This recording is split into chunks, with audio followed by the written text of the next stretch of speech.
perfect man coverage, nowhere for them to go with the football, led to a sack. And that's really difficult to do in today's NFL with all these gazelles running around that you're trying to cover in the secondary. And this is just outside the right upright. It's no good, and this score will stay right where it is. Everything looked good. Good snap, good hold. Sometimes, though, the ball just doesn't want to go where you want it. And this one winds up no good. Now a play fake here on first down. He's going to let this one go deep. And a scary incompletion, almost picked off. It would have been their first INT of the game. Instead, second down. They got the win last week despite not having any interceptions. Tried to come up with one there, could not. But there's a stat category called PBU, pass breakup. That's important too, and they got one. Yeah, there's no doubt about it because at least you're there, knocking the ball away. Offense isn't possessing it, making plays downfield. And you just continue to harass the receivers, harass the quarterback, and maybe the big play does occur down the road. I guess, Charles, sometimes when you have a receiver well over 6 foot, you do that. Just put it up there, let him grab it, and he did. And it certainly appears like a touchdown, Houston. Deshaun Jackson with his second touchdown of the game and 5th on the year. And the Texans add on. And a nice job by him to catch the slant and then navigate and break free. And receivers love slant routes because it gets the ball in their hands so quickly and oftentimes on the move. And when they're on the move like that, then they get to use their best asset, which is usually their speed. And their speed sometimes, like this instance, can take them into the end zone.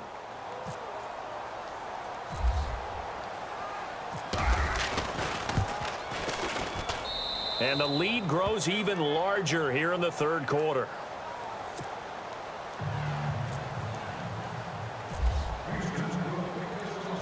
Here's Tucker now out to kick this one away. And that'll carry over the back line of the end zone for a touchback. Cincinnati now ready to take the field. And they had compiled a pretty long drive last time. Unfortunately, though, it ended with no points after the missed field goal. And that can hurt the psyche of a team because as they drove downfield, you know you're never supposed to count points in your mind. And the ball is knocked out, but this will get out of bounds, so possession will stay the same. First down and 10 now for the offensive group.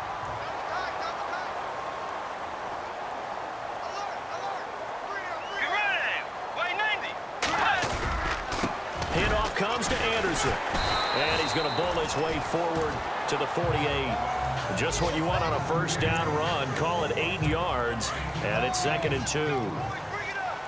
Some runs are blocked so well, you almost forget that someone has to carry the ball to gain the yardage.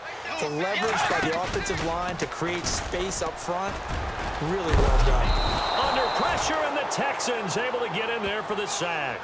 Xavier Cooper in there to bring him down for a loss of 7. Sometimes I watch games and wonder why they use play fakes on certain passing situations because it's not going to fool anyone. I don't know if that was the... Now he's hit, and Bridgewater loses the football. Does the big boy have the juice? And it's a touchdown.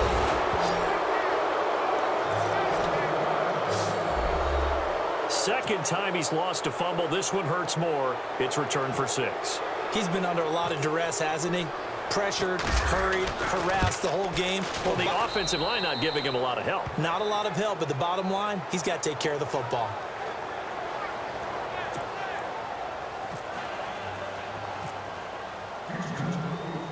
And you can bet they're preaching 2 hands on the ball here as the kick's away following that fumble return. And this will not be returnable. It's out of the back of the end zone for a touchback.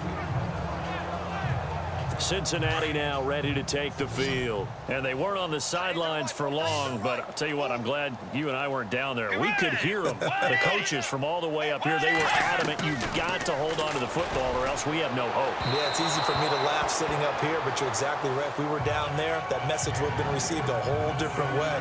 Because turnovers, they've been a big problem for them. Got to take care of the football. Got to hold on to it.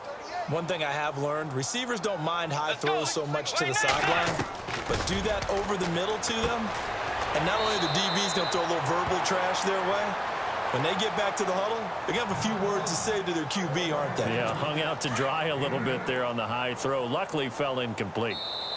And just in general, Charles, on a play like that, how tough is it for the defense to account for? Back now in Cincinnati. And this is a blowout so far as we get set for the fourth quarter. A very one-sided affair. Bridgewater on 3rd and 2. And down he goes. The pressure getting to Bridgewater. Julius Peppers in there to get him for his 2nd sack of the night. My man, it's been a rough night for that offensive line, and it's only getting rougher. 5 sacks now that they've given up in this contest so far. It feels like the witching hour out here, doesn't it? Okay, stupid question. What's the witching hour? Yeah, the witching hour. That's when everything goes haywire late at night. This is brought in at the 21.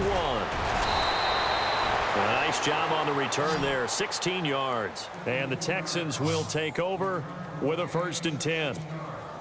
Getting set to go again, we get a peek at Larry Fitzgerald as he heads back out there now. And I know that they've double-teamed him a couple times, but not a ton. Whatever they're doing isn't working. He's up over 100 yards. We'll see how they adjust. And when they do that, they weaken their defense in other places as well. And how many times have we done games where we've seen a guy have a big game like this? But it's usually not by himself, is it? Right. Usually it opens it up for other people to have big games as well. Boy, he does it at a high level, doesn't he? Because when I watch him, I think of his vision. Straight ahead, peripheral. Also has that sense of where holes are going to be before they actually open. I think that helps set him apart from many of the other backs in the league. Credit him with a 1-yard gain there to make it 2nd and 9. Nice job by that defensive front there to hold him to a short gain on 1st down.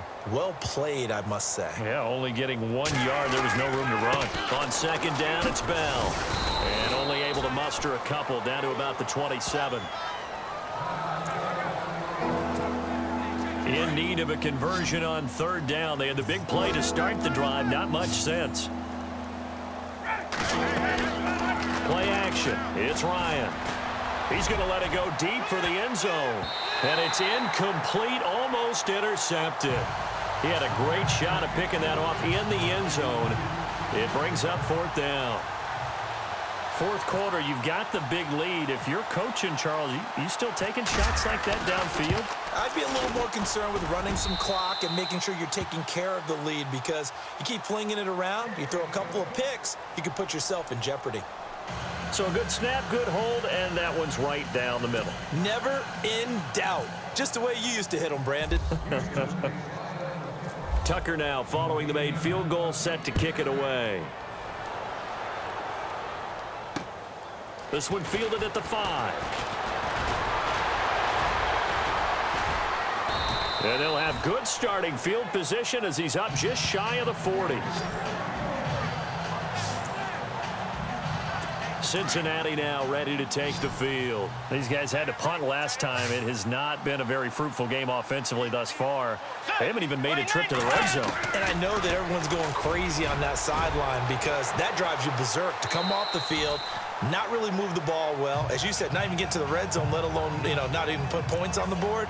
They've got to just take a deep breath, relax, try and figure out what is working, and call more of that.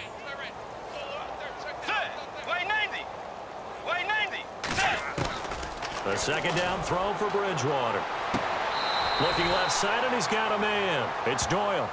That catch good for only a yard, and it'll be 3rd down. One thing I think that's safe to say defensively, the tackling's been really good. And because of that, it's been very, very hard for them to move the ball, because you're not getting the benefits of run after catch. They're tackling them almost on the spot. That means they have to run extra plays, harder to move it. And out of bounds on the other side of midfield across the 45. It's a gain of 13, and the Bengals have a 1st down. Nice game there, partner, but you and I both know that won't do anything for the final score. They're not going to win this one. Right now, they're playing for pride and fantasy points. And just to erase that goose egg, nobody wants to be shut out. And after the good gain last play, this time they say, as he's going to be stopped behind the line of scrimmage. I think it's pretty evident. We can say what a difference a week makes. Last week, he ran pretty much wild, didn't he? Did pretty much what he wanted to do. But this one, they stopped him cold. That, to me, that's good scouting and even better execution. Yeah, and they stopped him behind the line right there. They obviously watched the tape a few times and made some adjustments. There's so much precision in an offense, especially when you're throwing the ball. And in an out route, plenty of it. How about the quarterback hitting his back foot, ball's out of his hands, receiver making his break, making his cut. He's got to time up perfectly.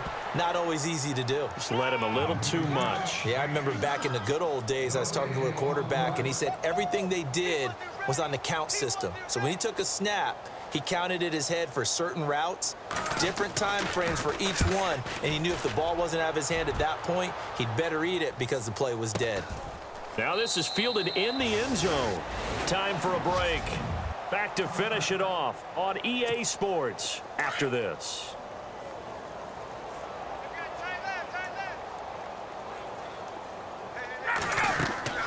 Ryan wants to throw it. Now they go screen. It's complete. And he'll get to the 29-yard line, brought down there. So it's Texans football as we welcome you back. They've got a second down now as they look to salt this one away. The give is to Bell. And he'll get it up near the 35, right at the 34 here. And 5 yards on the play there as the drive will continue. They were not fooling around at all, were they? Second and short, and they brought out the heavy package. Almost felt like the super heavy package against that defense, didn't it? Yeah, I don't think they expected that much beef up front, and it turned into an easy first down conversion. And he will not make it back to the line of scrimmage as he's going to be taken down. Jabal Sheard able to run him down for a loss of a yard. Brandon, that's just football 101. If you're out of the pocket, you've got to get rid of the football in this situation. You cannot take a sack in a 2-minute drill. They'll run it with Bell. And able to break one tackle, but then quickly brought down. But a nice little gain. It'll be a pickup of 10 yards. And that'll bring up a 3rd and 1. Look, the first down marker is out there, but sometimes it's hard to find for an offense when they're in a long yardage situation, which usually means throw the football. In this case, they went against the tendency and ran it, and boy, the reward was there. A big, big pickup, and guess what? It's now 3rd and very short in order to try and pick up a first down. Bell is so good at that. He just catches so many passes near the line of scrimmage. In fact, the unique stat line for him last year, he had more yards after the catch than total receiving yards from the line of scrimmage on the season. That doesn't even sound real, but when you analyze his game, you understand why a stat like that can occur. His ability to catch the ball, be elusive, and also strong enough to break tackles, that allows him to gain all that extra yardage. They'll go back to the ground with Bell. And he will get into the end zone. It's another touchdown. This thing is ugly. Looking like they're well on their way to a 2-0 start. All smiles right now on that sideline, isn't it? As well there should be. It's hard to win a game in the NFL. We hear it all the time. We know that it's difficult. But guess who's smiling? But inside is thinking 24-hour rule because we're going to have to play again next week. Boss man. Oh, without a doubt. The head coach, he wants them to feel good, but at the same time, find a way to keep improving.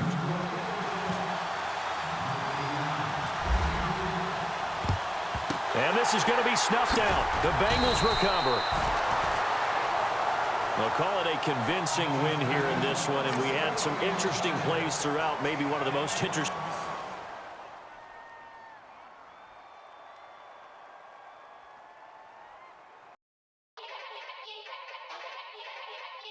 Yeah.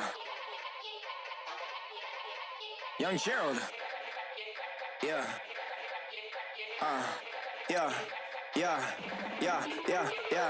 Die line with the boom pow. Every week now I switch to a new style. 212s in the back just blew out. Everything I do end up in the news now. Yeah. Lead a cloud with a few now. Now let's take a minute to see how you can improve your team. 2 a.m. What you wanna do now? What you wanna do now? Little baby pass. Don't spill on me, that's Margella. Got this Oakland game to tell her. She look familiar. At Coachella, what's her name? Isabella, forget it, yeah. It's like a week ago, but we both know how weekends go. Tryna function, got some places we could go. Lot y'all got me speaking slow like, yeah, I'm blessed. I don't GA. You tryna, yes on yes. Make sure your squad's ready to fire on all cylinders by prepping this week's game plan. Say less.